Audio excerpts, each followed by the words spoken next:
Isang magandang araw po muli mga kapatid.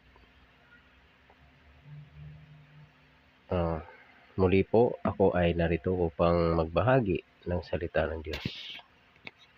Muli pong sumainyo ang kapayapaan ng Panginoon sa lahat po ng mga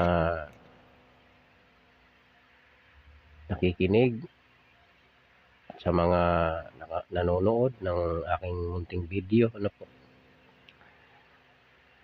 Ito pong aking ginagawa mga kapatid ay sa panahon lang po ng tinatawag na break time, sapagkat ngayon po ay tanghali. Kaya kami po ay nasa oras ng pamamahinga. At sasamantalahin ko rin po ang pagkakataong ito upang magbulay-bulay na salita ng Diyos dito po sa Himpapawid. At nawa po, patuloy tayong gabayan ng Diyos. Ilayo tayo sa maling unawa, maling diwa, at maling aral. Mga kababayan, una-una po sa lahat, ito pong aming ginagawa na pamamahayag ng salita ng Diyos ay ito po ang aming ninanais na kung ano ang nasusulat, yun po ang nais naming ipangaral. Hindi para sumikat, hindi para yumaman, kundi upang mabuksan ang mga saradong puso, ang mga isip na nakasara, upang buksan ang mga mata na mga bulag. At nawa po sa lahat ng mga dinaanan ng bidyong ito sa inyo po na dumadaan sa wall, sa inyong mga gadgets, nawa po ay maging pagpapala sa inyo ang aming ginagawa na ito na pagpapahayag ng katotohanan ng Diyos. Sapagkat ito po ang ninanais ng Panginoon, mga kapatid, na tayo ay matuto sa pamamagitan ng aral na walang bawas, walang dagdag, at walang pagkapilipit, at walang sariling pagpapaliwanag. Kami rin po mga kapatid ay hindi kami nahihilig sa pakikipagdebate, sa pagpapasikat, sa pagpapasikat upang sumikat sa kung saan-saan upang palakpakan ng mga tao. Mayroon po kasing mga ngaral dyan na siya'y mahilig sa debate. No? Tapos pagka nagpapalakpakan yung kanyang mga audience, tuwan-tuwa, ano? Hindi man lang sinasaway na ang dapat ay palakpak, ang pagpupuri dapat ay sa Diyos. Ano mang ipagmamalaki ng tao, sino bang nagsasabi sa tao na ako'y napakagaling at lahat ay taob sa aking pakikipagnakngakan? Ano? Kaya ang tao maraming sumasapi sa kanya, maraming sumasama kasi magaling sa ngakngakan. Mga kapatid, sa ating buhay, kung tayo ay tunay na mga alagad ni Kristo, dapat ang ating pong buhay ay hindi tayo naghahangad na tayo ang papupurihan, luluwalhatiin, pararangalan, sapagkat ikaw ay magaling sa ngakngakan. Kundi ang dapat pong pasalamat ay tanging sa Diyos. No? Sapagkat yan po'y nakasulat dito sa aklat ng Lucas na ayon dito mga kapatid sa kapitulo 16, no? 16, na ang sabi rito,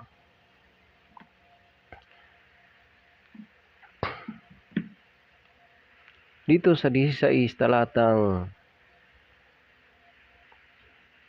15. Ang sabi rito ng Panginoong Hesukristo, at sinabi niya sa kanila, kayo ang nangag-aaring ganap sa inyong sarili sa paningin ng mga tao. Dapat nakikilala ng Diyos ang inyong mga puso, sapagkat ang dinadakila ng mga tao ay kasuklam-suklam sa paningin ng Diyos.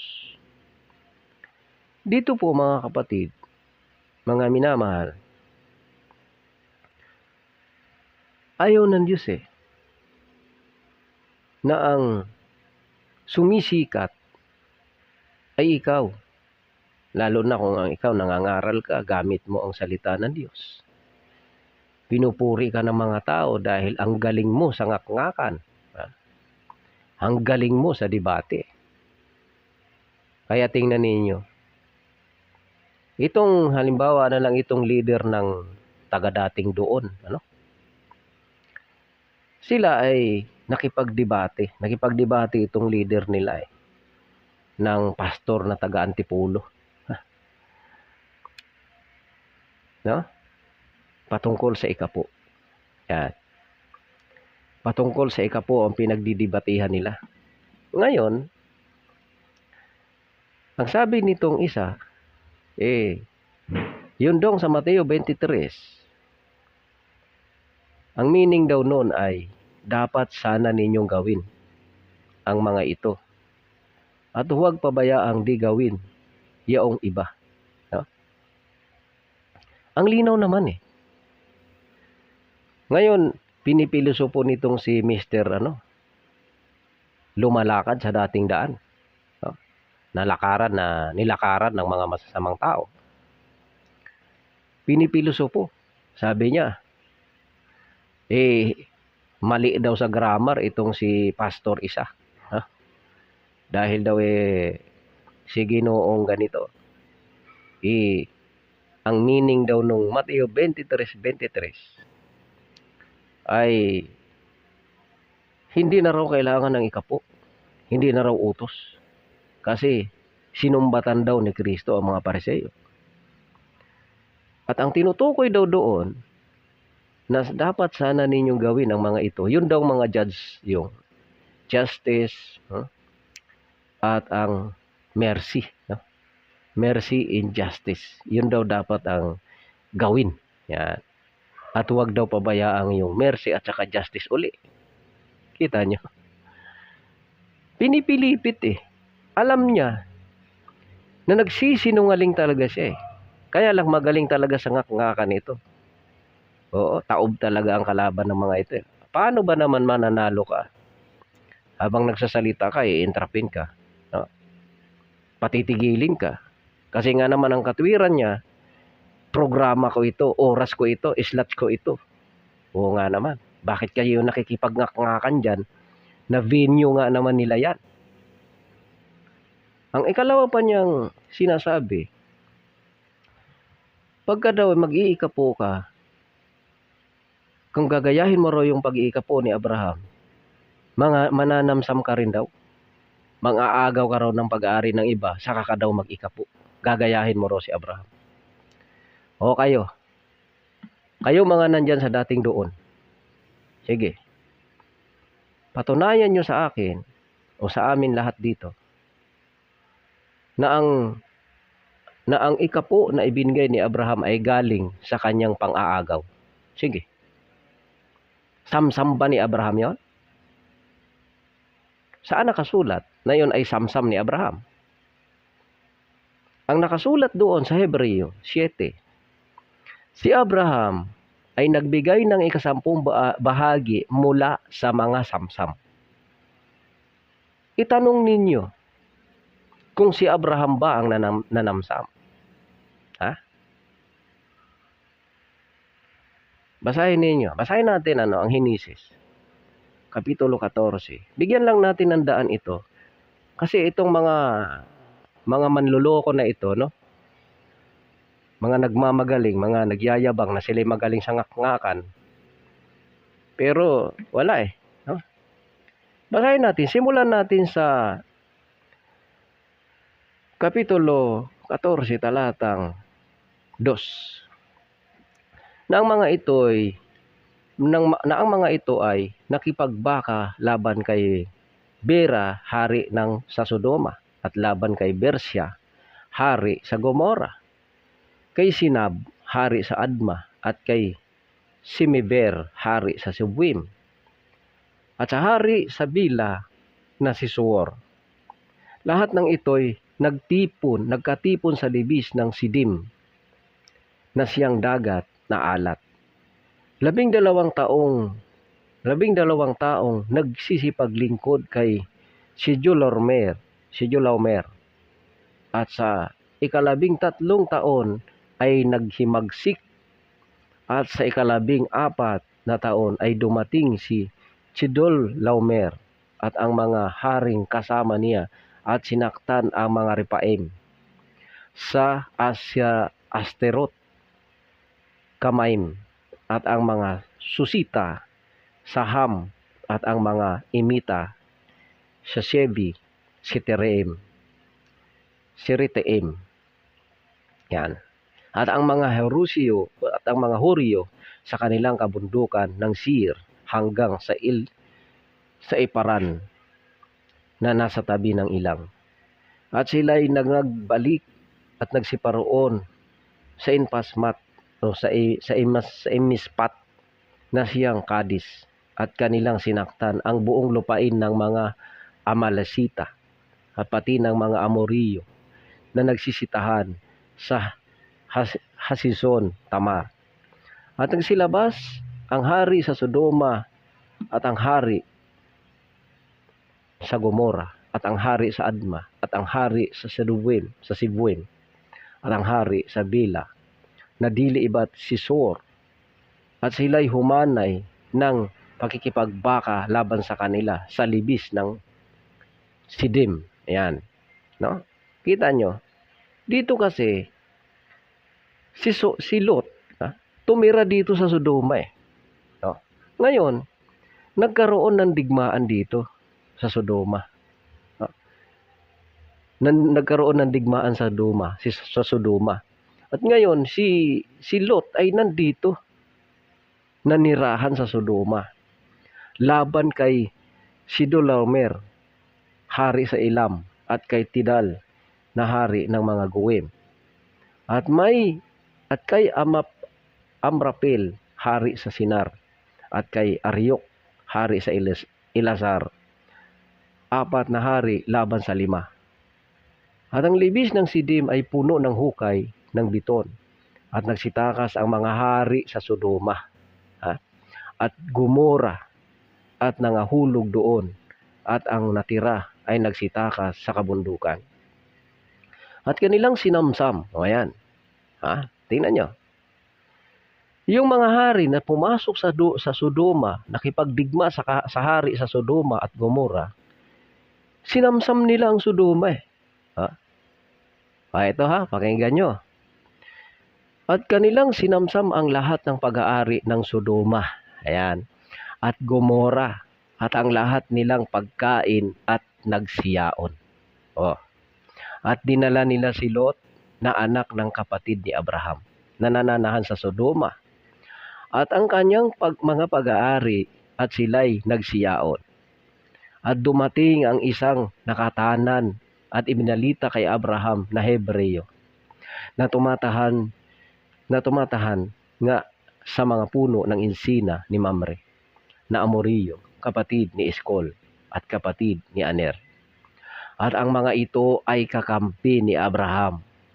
At pagkarinig ni Abraham na nabihag ang kanyang kapatid, ay ipinagsama ang kanyang mga subok na lalaki, na mga ipinanganak sa kanyang bahay, na 318, at kanilang hinabol sila hanggang sa Dan.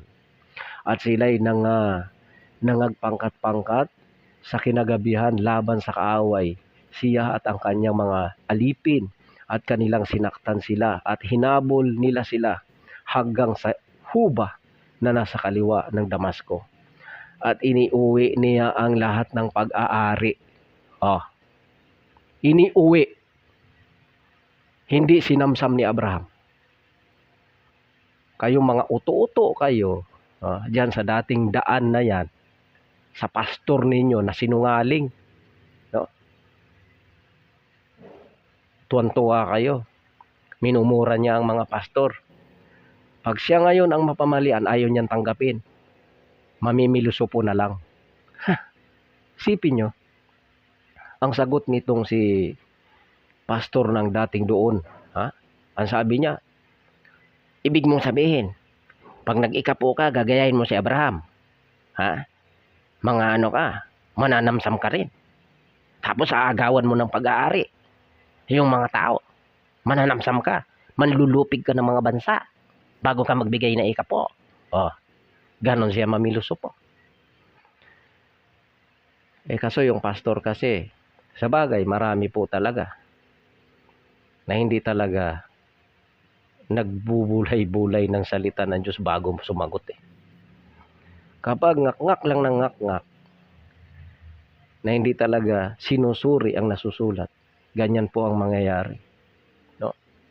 Kaya tingnan ninyo, ang sabi ni dito sa nakasulat, at iniuwi niya ang lahat ng pag-aari at iniuwi rin niya si Lot. Iniuwi. Hindi nanamsam si Abraham. Tandaan nyo yan. Kayong mga uto-uto dyan, nadali kayo sa kasinungalingan. Tapos sasabihin niya, wala raw ikapo. At siya daw dukhang, anong dukha? Nagpapayaman din to Ang dami nang ari-arian ng mga yan Kaya lang parang wala na yung dating daan. Parang pinalitan na. MCGI na, no? Diba? Bakit kaya? Nagising na kaya kayo sa katotohanan? O dapat ninyong ipahayag? Kung talagang nagising na kayo sa katotohanan, ipahayag ninyo na ang dating daan ay nilakaran ng mga masamang tao. Dahil ang nakasulat dito, hindi nanamsam si Abraham. Hindi nanamsam si Abraham. Siya pang ang nag-uwi. At ang sabi dito, at sila'y nangagpangkat-pangkat sa kinahagabihan laban sa kaaway. Siya at ang kanya mga alipin at kanilang sinaktan sila at hinabol nila sila hanggang sa huba na nasa kaliwa ng Damasco. Ngayon, anong ginawa ni Abraham? At iniuwi niya ang lahat ng pag-aari at iniuwi rin niya si Lot na kanyang kapatid at ang kanyang mga pag-aari. At gayon din ang mga babae at ang bayan. Hindi po nanamsam si Abraham. Tandaan nyo yan. Grabe itong, no? Kaya lang wala na to Wala na. So, sino kaya ang lilitaw na mamumuno dito sa samahang ito? Na magiging katulad ni Boy Ngak-Ngak, no?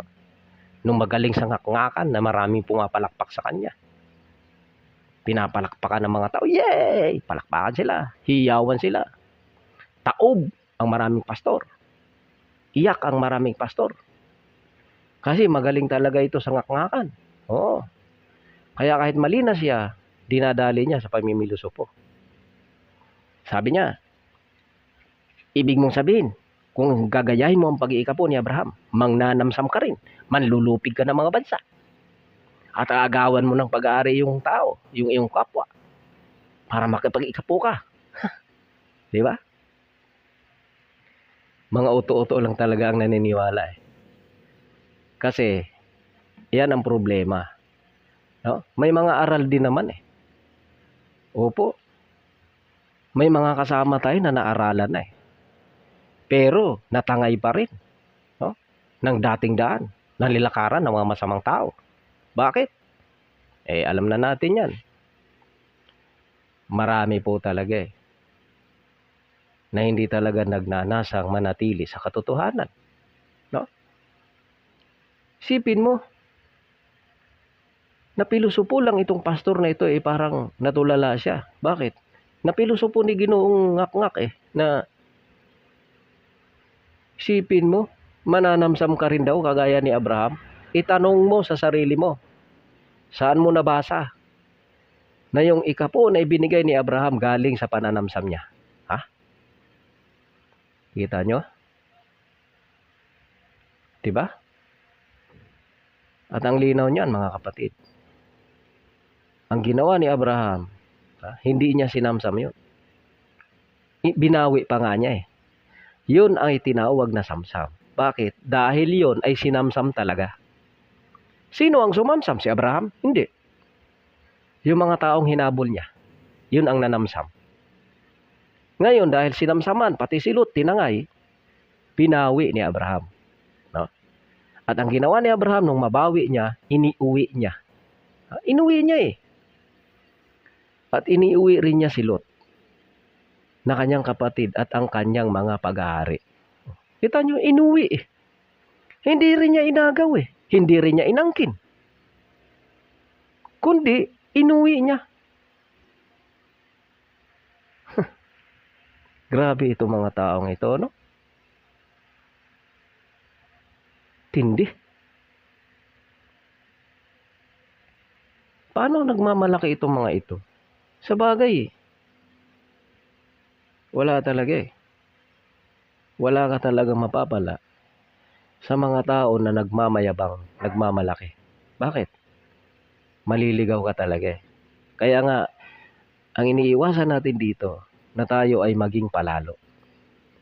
Huwag tayong gumaya sa iba. Na nakabasa lang ng isang talata, nagyayabang na. Sasabihin, halika kayo, debate tayo. Sabi ng isa, ikaw, Boy Hidwa, magdebate tayo. Iharap mo yang si Boy Banat. Ganon siya. Tingnan nyo. Sa kayabangan, lalong nagkakamali ang aral. Kasi walang gabay ng Diyos ang mga taong mayayabang. Hindi po gagabayan ng Diyos yan. Tingnan nyo ha. Ituloy lang natin. Kasi pati babae, pati mga lalaki, mga babae, yung mga sinamsam na mga ari-arian na galing sa Sodoma, binawi ni Abraham eh. Iniuwi niya.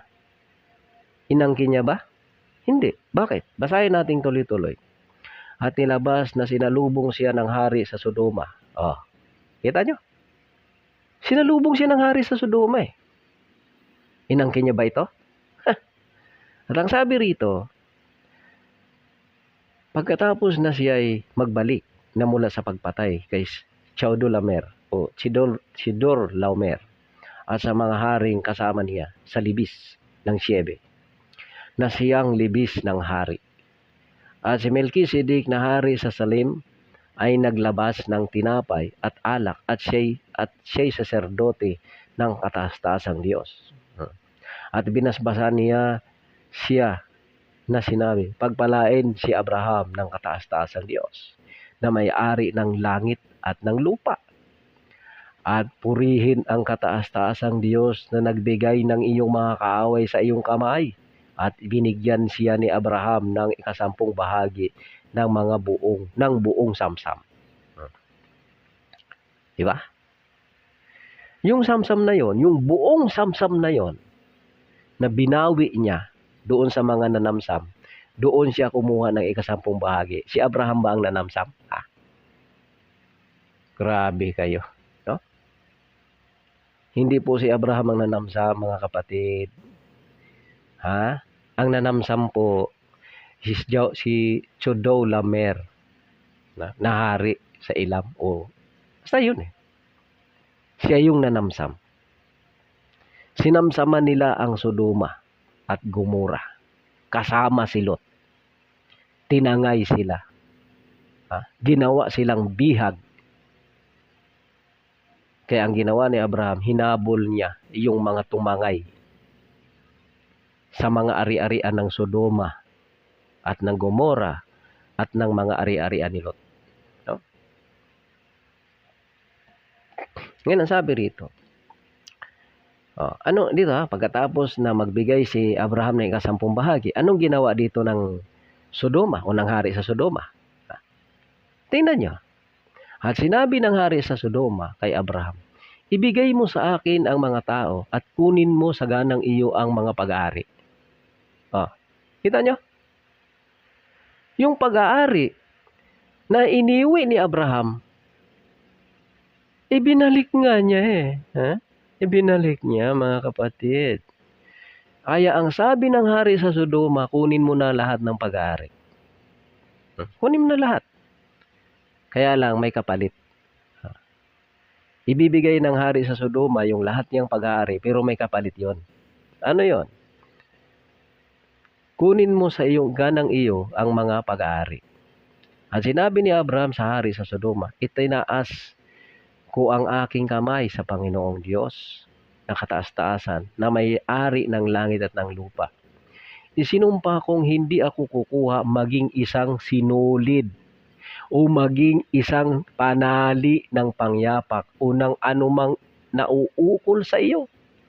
Baka iyong sabihin, pinayaman ko si Abraham. Kita nyo? Hindi nga niya inari yun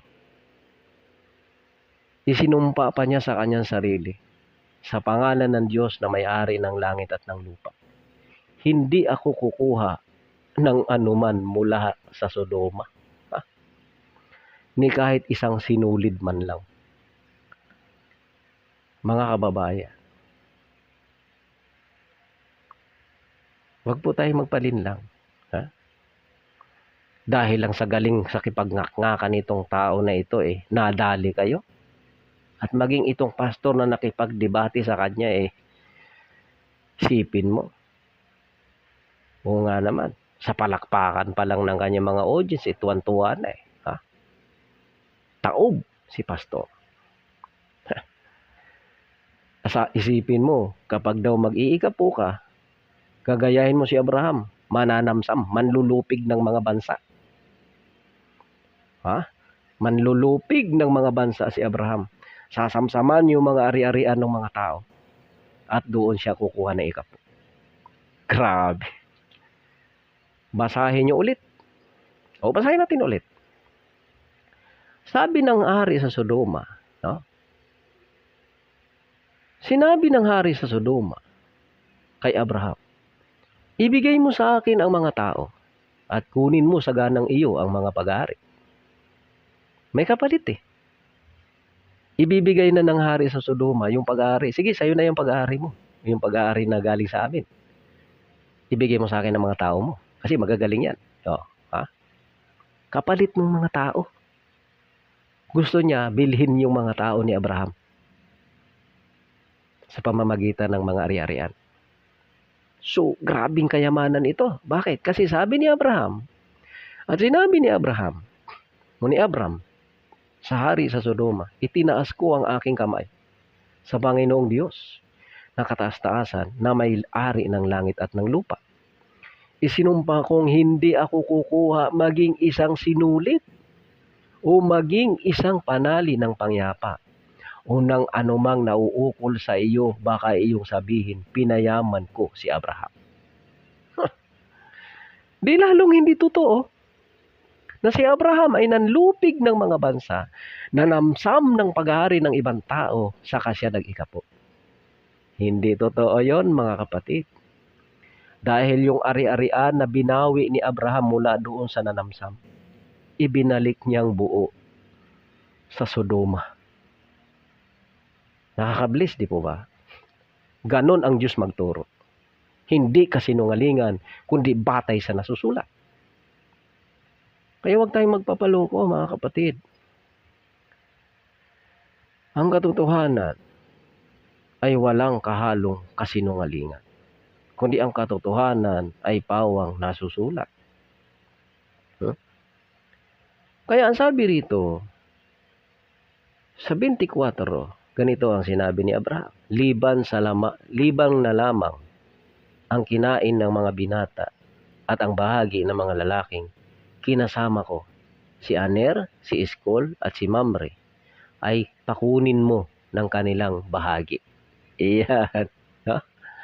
Wala talagang kinuha si Abraham Wala po. At hindi totoo ang sinabi ni Ginoong taga-Mura na kailangan pag mag-ikapu ka, mananamsam ka ng mga bansa. Ha? Manlulupig ka ng mga bansa, sasamsaman mo sila para makapagbigay ka ng ikapu. Grabe, no? Tindi talaga. Dahil si Abraham, kahit isang sinulid, kahit isang panali ng tsinelas, hindi siya kumuha. Maliban na lang doon sa kinain ng mga tao. Maliban na lang doon sa kumain sila doon, sa mga ari-arian na kanilang binawi. Maliban lang daw doon. At sa yung mga lingkod na gustong kumuha. Yung mga lingkod ni Abraham na gustong kumuha ng bahagi, pakuhanin mo. Ngunit ako, sa aking sarili, ay hindi ako kukuha. Kahit isang sinulid. O kahit isang panali ng panyapak. Mga kababayan, mag-ingat po tayo. Kaya nga po sinabi ng Panginoong Hesukristo, mag-ingat kayo na huwag kayong may ligaw ninuman. Sapagkat maraming magsisiparito sa aking pangalan na magagsasabing, ako ang Kristo. At ililigaw ang marami. Kaya mga kababayan ko, ang tunay pong pagbubulay-bulay ng salita ng Diyos ay hindi po sa sariling pagpapaliwanag yan. Basahin mo at sampalatayanan mo. Ganun po Hindi yung dahil sa galing mamiluso po ni Ginoong taga-Mura natangay ka. Palakpak. Palakpakan sila. Taob si pastor Kasi nga naman, pagka mag-iikapu ka, mananamsam ka. Gagayahin mo raw si Abraham. Kaya nga naisip ko, gagayahin mo raw si Abraham na namsam. Hinanap ko yung talata. Naghanap ako ng talata. Saan ba nakasulat na si Abraham ay nanamsam? Binasa ko, hindi nanamsam si Abraham Ang ginawa ni Abraham, binawi niya yung mga sinamsam. Opo.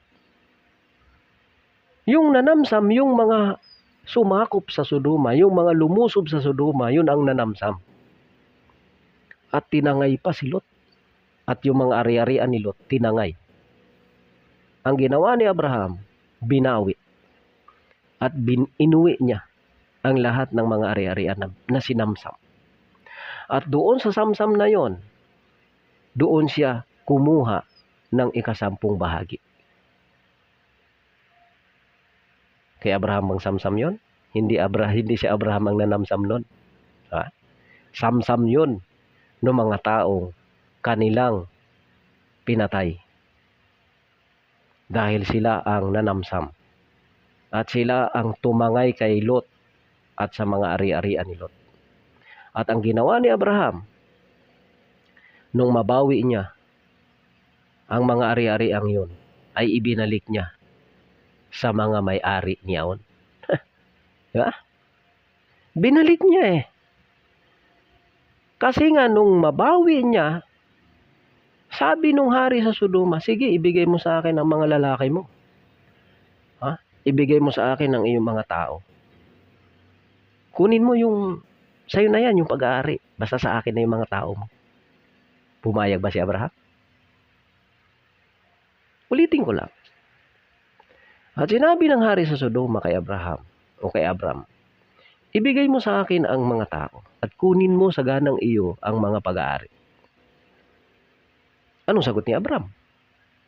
At sinabi ni Abram sa hari ng Sodoma, itinaas ko ang aking kamay sa Panginoong Diyos, nakataas-taasan na may-ari ng langit at ng lupa.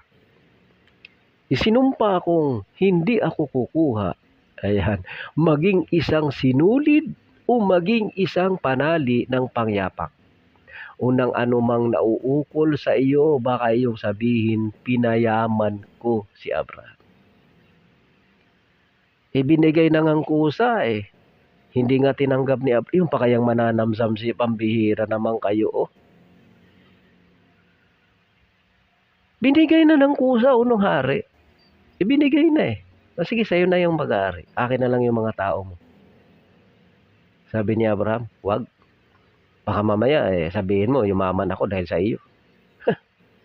Tapos gusto pa niyang bilhin yung mga tao ni Abraham. Di ba? No?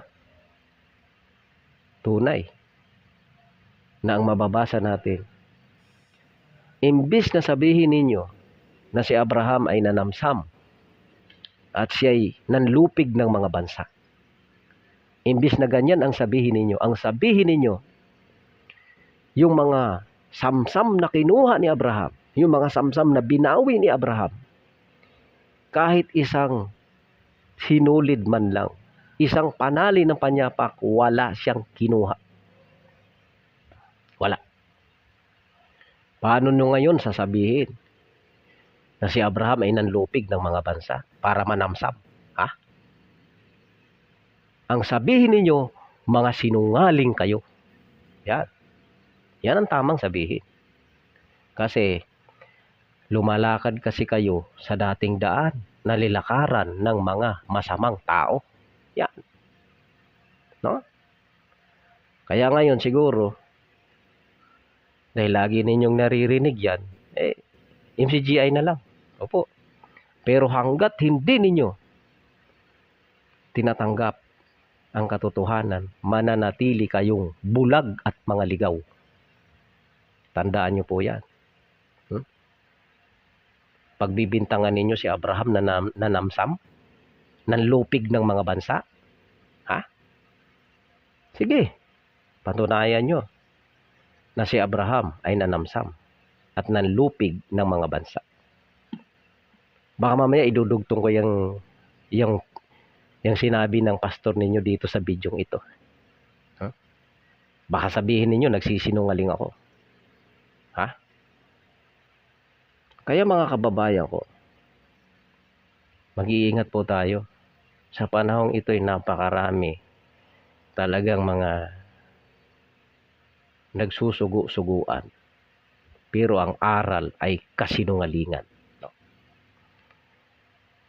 Ang linaw, mga kapatid, ng ating binasa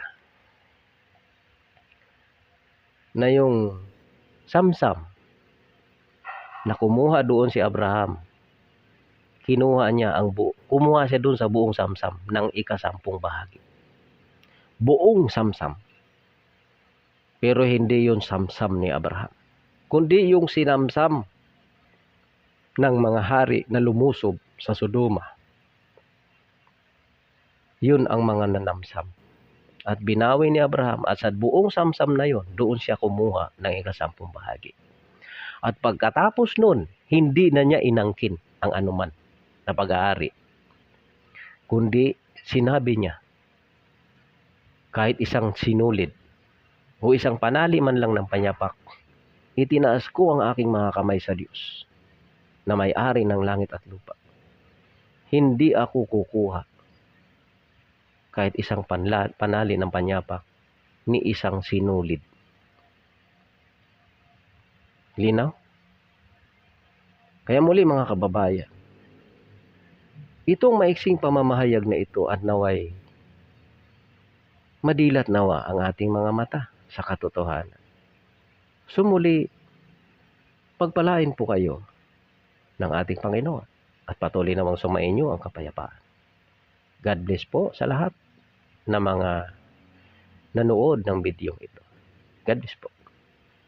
Abraham na ibinigay niyang ikapo, yung ba kanya o nasamsam niya?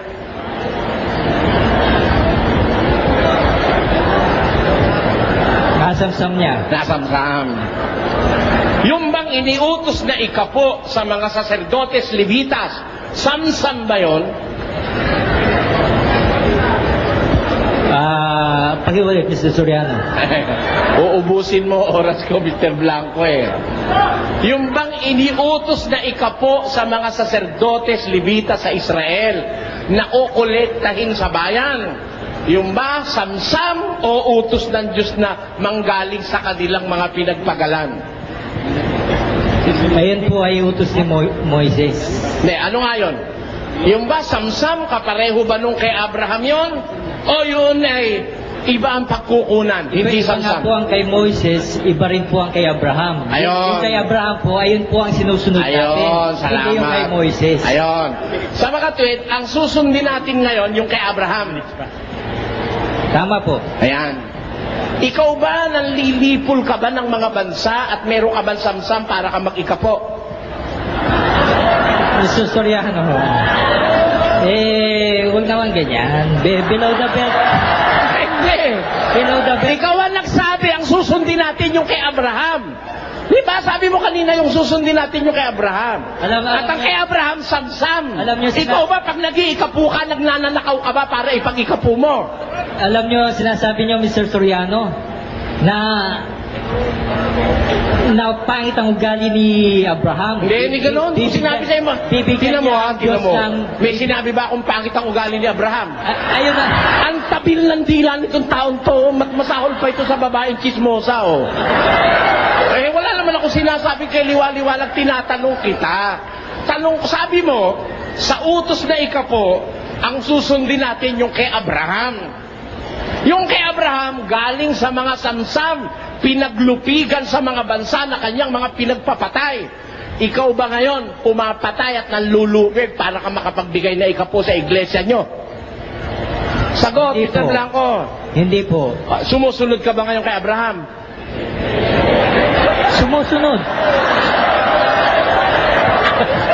Alin ba totoo? Ay. Susunod ka. Nagika po si Abraham. Tanong, Brother Eli Soriano.